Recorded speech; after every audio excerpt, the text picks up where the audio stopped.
Hola gente, ¿cómo están? Hoy volvemos con un nuevo video lleno de historias de terror sacadas directamente de Reddit. Prepárense para pasar un buen rato con este nuevo episodio. Espero que les guste. Buenas noches. Mi nombre es Ricardo Méndez y durante 8 años y medio serví en las Fuerzas Armadas Mexicanas, específicamente en el Cuerpo de Fuerzas Especiales.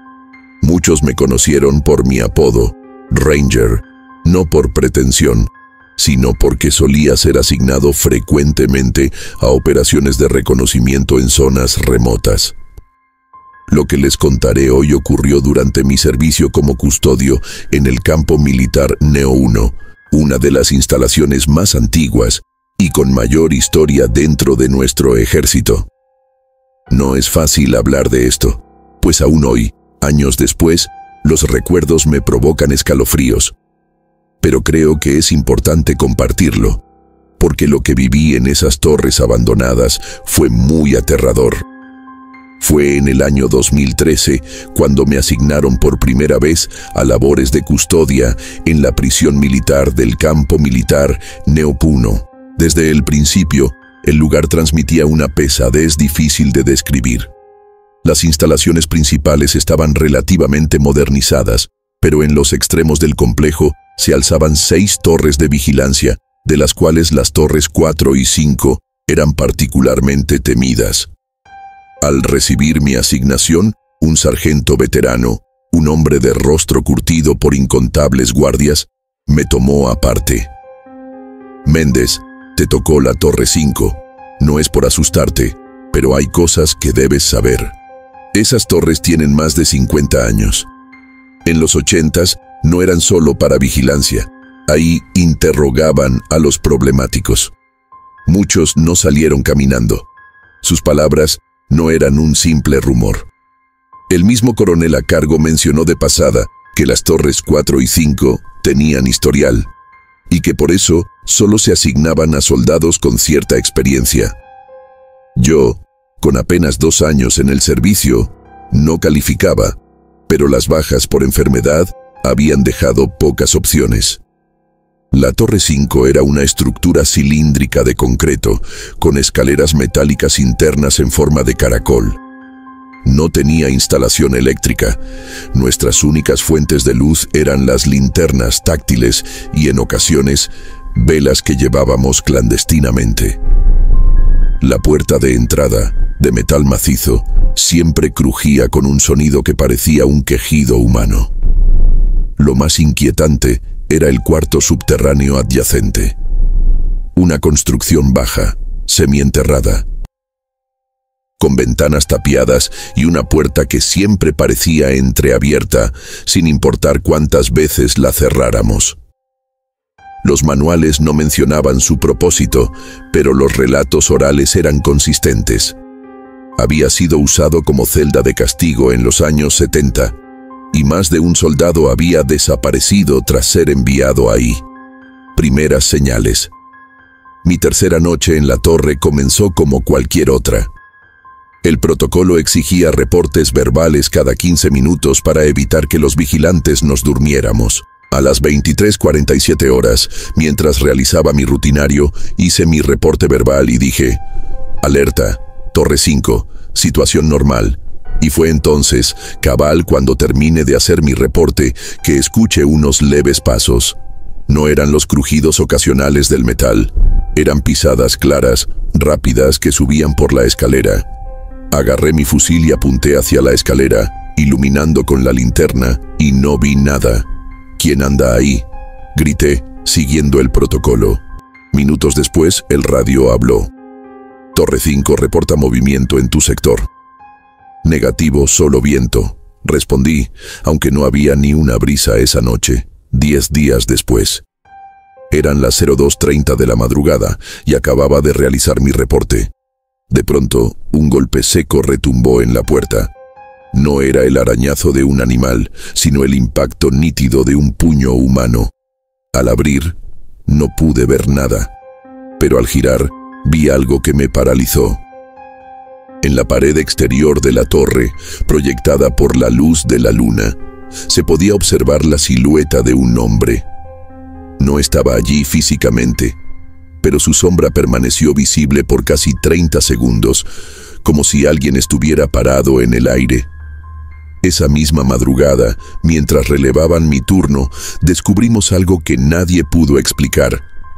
En el cuarto subterráneo, que siempre permanecía cerrado con candado, la puerta estaba abierta, y en el suelo cerca de la entrada había 3 botellas vacías de Coca-Cola, formando un triángulo perfecto.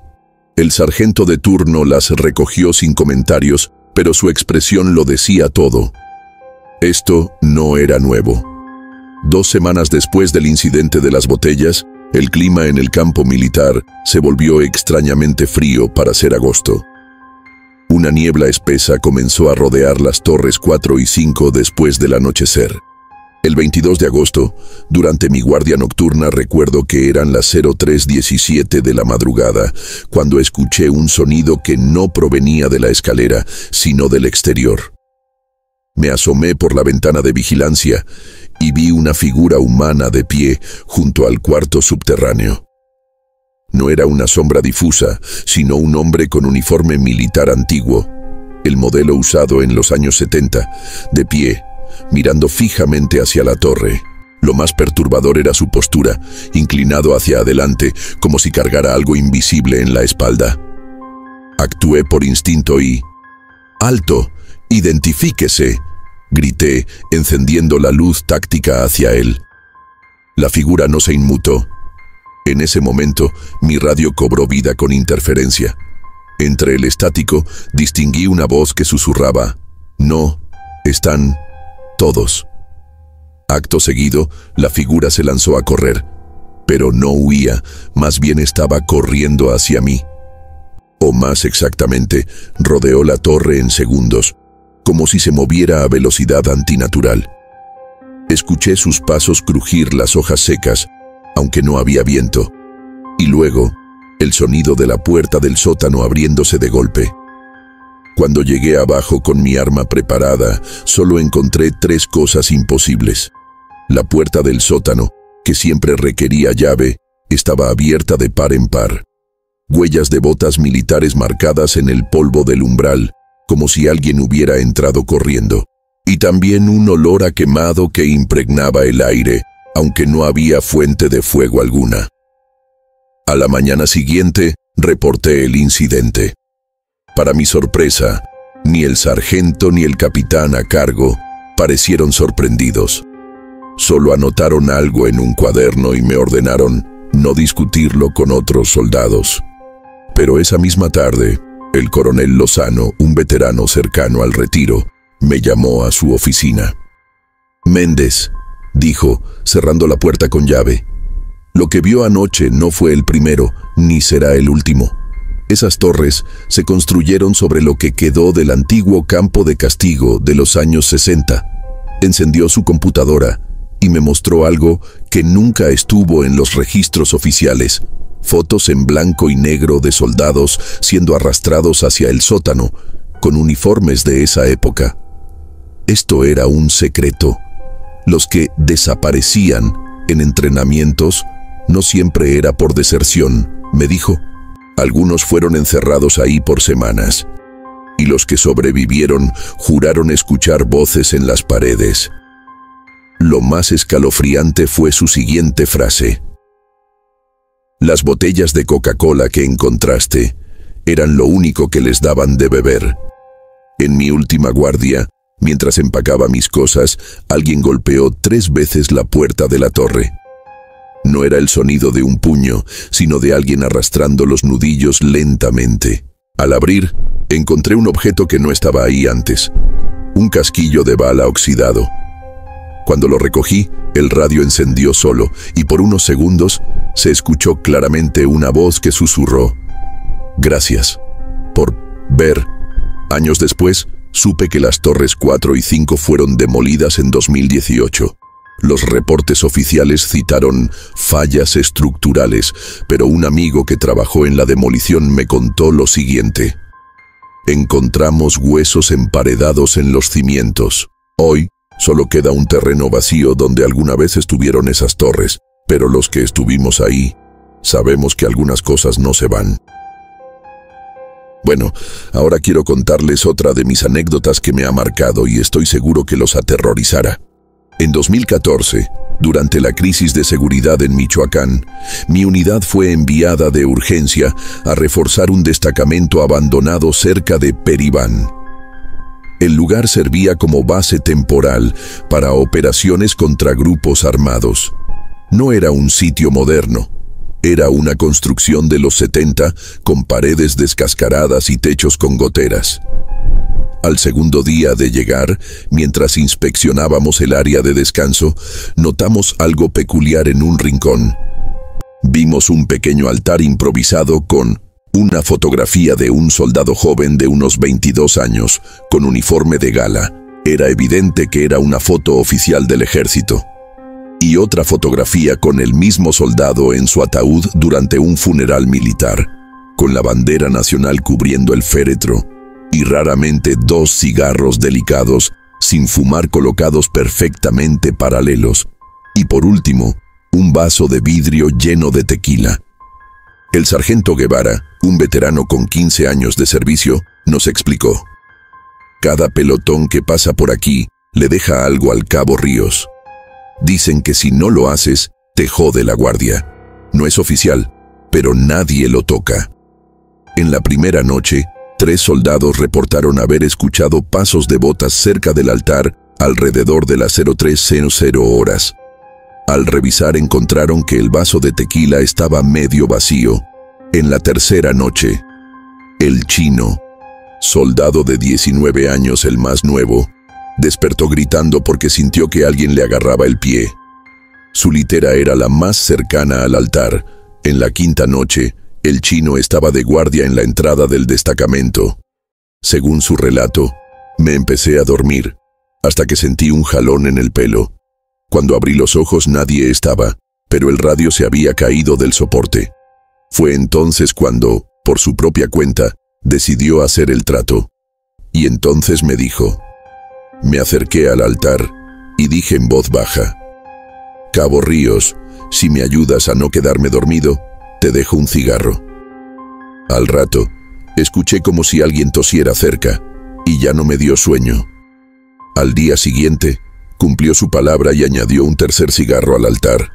Otros 4 soldados, incluyéndome, empezamos a notar cosas extrañas.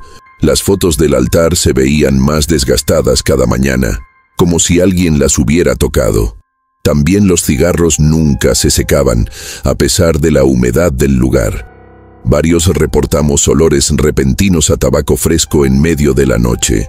Una semana después, durante una discusión, el chino le gritó al altar: ya no te daré más cigarros. Esa misma noche ocurrió algo muy raro. Todos los cigarros, que ya eran 12, cayeron al suelo al mismo tiempo. También se escucharon 3 golpes secos en la puerta principal. Estábamos todos dentro. Al revisar el altar al día siguiente, la foto del ataúd tenía una mancha roja en la esquina, como óxido o sangre seca. 3 días después, llegó el doctor Valenzuela, un médico cirujano del ejército con más de 30 años de servicio. Nos reunió a los 5 soldados que habíamos interactuado con el altar. Van a decirme exactamente qué ha estado pasando aquí. Y no me vengan con no sé o son imaginaciones. Cuando le contamos lo del altar y los favores, su rostro se puso serio. Sacó un archivo marcado con una tinta roja. En el documento que sacó decía: nombre, Cabo Javier Ríos Mendoza. Unidad, 45 de Batallón de Infantería. Fecha de muerte, 15 de noviembre de 1987. Causa oficial: suicidio por ahorcamiento. Pero había una foto que no coincidía. El cuerpo mostraba las muñecas atadas con alambre detrás de la espalda. Tenía moretones en el cuello que no cuadraban con la posición de la soga. En el acta forense, alguien había escrito a mano: 3 cigarros en escena, no tocar. El doctor Valenzuela nos explicó: este caso siempre fue raro. Los soldados de ese tiempo decían que Ríos estaba obsesionado con un ritual: pedir favores a alguien a cambio de cigarros. La noche que murió, Según el testimonio de su compañero de cuarto, se levantó gritando, «Ya no quiero pagar». Lo encontraron colgado al amanecer, con los 3 cigarros clavados en el suelo bajo sus pies. Esa misma noche, decidimos levantar las tablas de madera junto al altar. En el suelo estaban 3 balas de calibre 45, un pedazo de uniforme militar con una mancha oscura, sangre, una nota escrita en un billete de 20 pesos. La nota decía, «Ellos me obligaron a pedirle más. Ahora ustedes también están atados». Al día siguiente, reportamos todo al alto mando. La respuesta fue inmediata. Nos reasignaron a otro sector sin explicaciones. El destacamento fue clausurado esa misma semana. Pero antes de irnos, el chino hizo algo que nadie esperaba. Se acercó al altar y dijo en voz alta, «Cabo Ríos, ya no te debo nada». En ese momento, las 2 fotos cayeron al suelo, rompiéndose los vidrios de los marcos. Los 12 cigarros se encendieron solos, quemándose completamente en menos de 10 segundos. Un olor a pólvora llenó el cuarto por unos minutos, aunque no había nada quemándose. Y ya sin más, todo el pelotón nos fuimos de ese lugar por órdenes de nuestro superior. Esto no es una leyenda, es un registro de lo que pasa cuando juegas con cosas que no entiendes. El ejército tiene muchos secretos, y algunos ni siquiera los vivos conocen. Y así concluyó mis experiencias en el ejército. Trate de escribir las que más me han marcado. Tengo otras, pero serán para otra ocasión. Y bueno, gente, hasta aquí el video de hoy. Agradezco mucho que hayan llegado hasta aquí. Si les gustó, den like y suscríbanse al canal para más contenido. Hasta la próxima.